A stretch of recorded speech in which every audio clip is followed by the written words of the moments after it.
And welcome back, everyone, to Who Would Win? The week of Who Would Win. From JT Max, we have the question of who would fight? Bakugo, the blonde bombshell, or Yang, the blonde bombshell. They're not one-to-one characters, but I can definitely see why these two could be paired up. Honestly, could be paired up in a ship. Do that for your fanfics, or in a fight. They do have explosive abilities per se, but they both kind of have a similar hot-headed way of straightforward way of approaching their opponent. Katsuki Bakugo, we know, was basically not the ace student of the school, although I think he was at least the ace student of the class he was in, and maybe the school. Had a huge chip on his shoulder since childhood, an excellent quirk, which has enhanced that even further, and was all around an asshole for a giant chunk of the series. Until ultimately he came around. His character art was him learning to cooperate with his fellow classmates, could bring his own hubris and ego down to a degree, accept Midoriya for who he is, and, la-di-da. But beyond that, obviously, when talking about a fight, we gotta look at his quirk, tactics, all that. His quirk, Explosion, combines the nitroglycerin-like sweat quirk of his mother with, and I can't remember how it's described in the comics or the manga, but his dad basically has a quirk that kind of lets him create friction and sparks and do modern little pyrotechnics.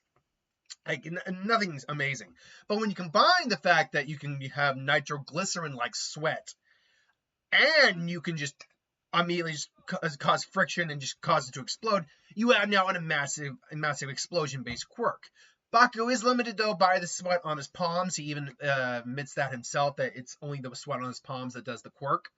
But that being said, Bakugo is a strategic. Is genius too strong of a word?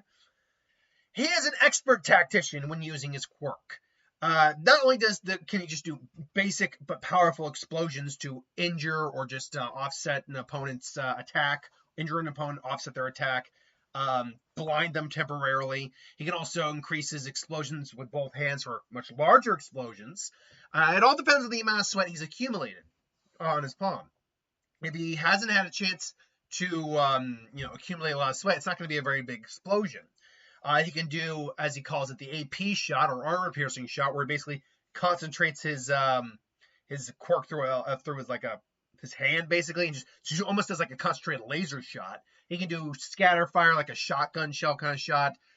His normal gear stores his sweat in these grenade-like gauntlets for a massive F-off explosion. And then the final war arc Bakugo was literally armed with what I can only describe as like a complete battery kit. Not a battery kit. What I can only describe is it almost looked like he was armed to the teeth with just machine guns on his back and little rocket laser launchers. But they were all he clearly must have prepped prior to the fight also. But it was literally enough that even Shigaraki, who acknowledged Bakugo wasn't able to kill him, was like, okay, that's a lot. All right, I need to take you down now, because you're really annoying. And Shigaraki, mind you, had regenerative capabilities, massive amounts of durability, and was just overall one of the strongest individuals in the entire series. Bakugo is also capable of basically flying with his explosions. He can actually fly with these things. He can keep himself aloft, just keep himself going as long as he can do explosions. He can redirect his body if he needs to. His explosive quirk is extremely versatile. He also is, despite being just a well-in-shape teenage boy, pretty durable. He can take shots from low levels of super strength from, say, Deku, even Shigaraki, or One for All. When they injured him, he was able to keep going. Mind you, his durability is only so much. His quirk doesn't enhance that at all. It's his endurance and stamina that really kind of comes home on that front. The kid's willpower is insane. That all being said, the issue with the My Hero world, and why it's probably one of the weakest, I guess we could call it a weird alternate X-Men world, when dealing with things like mutation, quirks, whatever, is that all quirks are physical abilities no matter what. They have built-in limitations. Now, some quirks, the limitation is you can't affect something because of this or whatever. Other quirks, literally your body is physically limited by what it can do. We see that with Bakugo, that the longer he uses his quirk, it like literally starts to cause his like joints and arms to like just shake from like the sheer force of what he's doing. Beyond that, as we kind of saw with his fight with All Might when they were doing the graduate, no, was it the graduation exam? I can't remember. When him and Deku had to fight All Might, he grabbed All Might and he like barely could do like like puff smoke shots from his hands. So again, if he's not able to store up any sweat, it's really just it's just a little show then. Still, Bakugo is an immensely capable combatant. He's pretty powerful. I wouldn't want to go up against him, and I'm, granted, I'll be honest, Bakugo as fast as he is, I could probably avoid it. Like, if he's dodge, yeah, there we go, boom, gut shot. I don't know, maybe I could take Bakugo, but regardless, Yang, part of the Y and the RWBY of RWBY. Yeah, I believe her full name, if I remember it correctly here, is Yang Xiaolong. She is the fun, hot-headed blonde of the group, if you will. Hot-headed might not be the right term, although she can definitely lose her temper. She is of all of the girls in the group, she is the kind of the odd one out because her fighting style basically revolves around fisticuffs. It's very much just, going in toe-to-toe with your opponent and beating the hell out of them. The others use a combination of their armor. I don't know what they're actually called. I'm going to call them armaments. Their gear, if you will, the weaponry. Their blades, which double as guns. And then their semblances would do other things, but they're either mid-range to like long-range fighters, depending on what they're doing. Yang, though, is really the only one who's a close-range fighter, and because of that, she is an expert in hand-to-hand combat. Now, the only individuals she seems to struggle against are individuals who use kick styles, like, predominantly use kicking styles of fighting. But she's even learned to kind of fight with her legs as well. Predominantly, though, she fights with her arms. She's even lost an arm and now has a cybernetic arm, but she fights with her arms.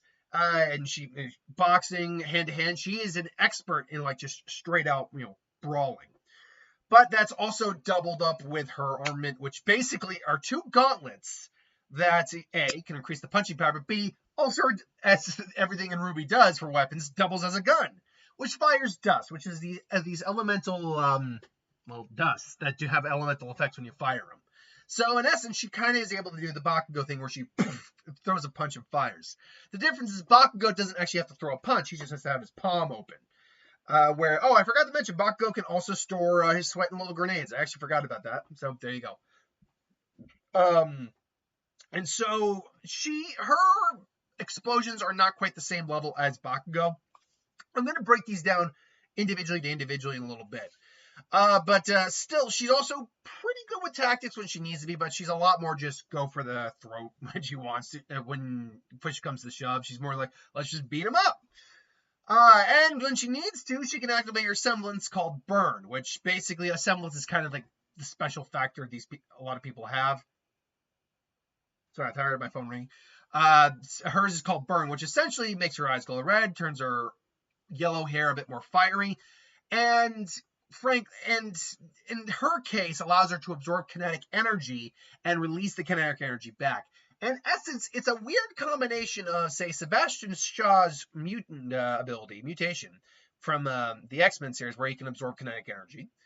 But oddly enough, it's more like Ultra Ego in Dragon Ball Super from Vegeta, because he takes a hit, gets stronger, and then, he adds that strength to him, and then he can throw it back. She used to use it all the time, now she uses it more like as a final trump card. The problem immediately, though, is she's still hot-headed. Her emotions get the better of her. She is also not immune to pain or damage. Despite the fact she can absorb kinetic energy, she still gets hurt. So you can actually break her out of her semblance if you really hit her hard enough. And beyond that, she is a close-range fighter. Even though her knuckle dusters, we'll call them knuckle dusters, I guess. They're more gauntlets, but whatever. Do fire out dust bullets. They're not long-range dust bullets. It's not a long-range weapon. It's at best a short to mid-range weapon. So with all that being said, who will win in the fight? Let's actually break this down category by category. Try this a little differently. If we're going by physicality, both these guys are actually pretty even with each other. I would give the edge to Yang slightly because she does fight physically more often. So that's 1 point for Yang. If we're talking about their actual ability, though, Bakugo's explosion is far more versatile than either her gauntlets, her dust, or her semblance can do one thing. Bakugo's explosive quirk can do God knows how many different things. So I'm going to give that to Bakugo. What about in straight hand-to-hand fighting, though? Like, not just physicality, but hand-to-hand fighting. That edge has to go to Yang.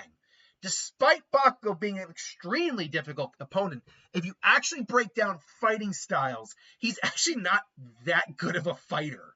His fighting style revolves around his quirk. If you were to go just straight fist to fist, he would have gotten his ass handed to him in his fight with Midoriya when they were duking it out. Like, he's just not a hand-to-hand fighter. He can throw a punch, certainly. It's not like he's an in-depth loser or anything in that regard, but it's not like as a fighter he'd be able to overwhelm her. So she'd win in fighting. Gear-wise, though, he's got the edge. Not only does he carry these 2 giant F-off gauntlets, if we're going by war, giving him every advantage we can, he's also got these freaking, I don't want to call them railguns, but like laser just pistons all over his body. Not to mention he also carries grenades that he fills with his own sweat for this purpose. So, yeah, he's got the edge on tech.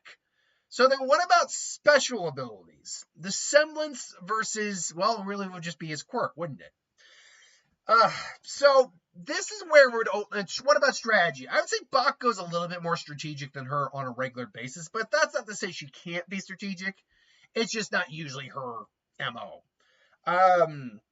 Unless she absolutely has to. So I will say they're probably about even there. He might edge her out a bit. So again, it comes down to his quirk and overall, and the specialty of that quirk, I guess is the best way to put it, versus her semblance.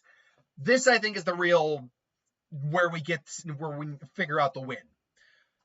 And that is the fact that her semblance would not do well against explosion. It would do okay. Let me put it this way.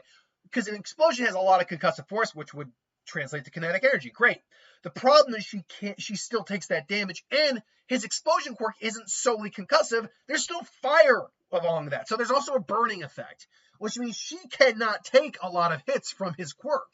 If she's got her semblance activated and he just pulls the pin on that grenade, literally, and just blasts her with a charged up cannon, she's going down. Like, she's getting her ass knocked out, minimum. So, with all that being said, I mean, these two would probably be squaring off. The question is, who would be instigating the fight? Honestly, I could see Yang actually instigating the fight. Like, Bakugo, as ill-tempered as he can be, definitely mellowed out more than we would believe. Like, I don't see him just randomly starting a fight with this person just because maybe they're talking some smack. They talk enough smack, maybe. But Yang, on the other hand, I could see if Bakugo's she's just seeing him being an arrogant asshole and talking shit. I could see her wanting to maybe start a fight. So she maybe tries to come in. Bakugo's able to dodge. He does the explosion, catches her off guard because she probably wouldn't even know his quirk. Because he's dodged a lot of fast guys in My Hero. So it's not a reasonable thing he could at least dodge the initial punch. And he's like, get lost. Boom. She's, oh, what the heck? And he just shows up, he's already into all his gear. I'm giving you a warning right now. Get lost. It's like, let's see what you got, little boy. He's like, let on. It's like, you want to go? Fine. Die. And they start going at. She's able to maybe get in, starts delivering a good couple shots, even hits him with some dust shots. But he just blows up in her face. In the long and short of this, it would come down to her getting hit probably pretty hard by the explosion, activating her semblance. He activates maybe put a grenade on her. So, and she's just like, ugh. But she absorbed it. She comes in, and this is the one thing about her semblance I did not bring up to counteract his quirk is the fact she can also return the kinetic energy to sender. So she can charge up for a superpowered hit. The problem is, I don't see Bakugo letting that happen easy, especially if he's armed to the teeth with everything he's got. So in the long run, I think she tries to get that final hit, and he just boom, blows her away, and she's like, ah. It's like, I told you not to mess with me. And she's like, I'm out of here. I think Bakugo would probably win this fight. I do not think it would be as easy as I kind of just made it, because I do think she could get in within his guard and definitely deliver some serious blows. The problem is he has survived so much that I don't think any of her standard shit would put him down. Not even close. Because he can take damage. Bakugo can take damage. That being said, he's usually jacked up, but he's still walking, he's still moving, he can even still fight if he has to. And so I would definitely go Bakugo in this fight, but I think it'd be a fun fight. I like to see Death. This is one I could see Death Battle doing. If Death Battle were to bring Yang back in an original fight, and we want to pair Bakugo up with someone, this I think is actually not a bad pairing you could do for a fight. But this is just my opinion. Let me know in the comments below what you think. Thanks for watching. Hope you enjoyed. Like, comment, share, subscribe, and I'll see you guys for the next one. Later.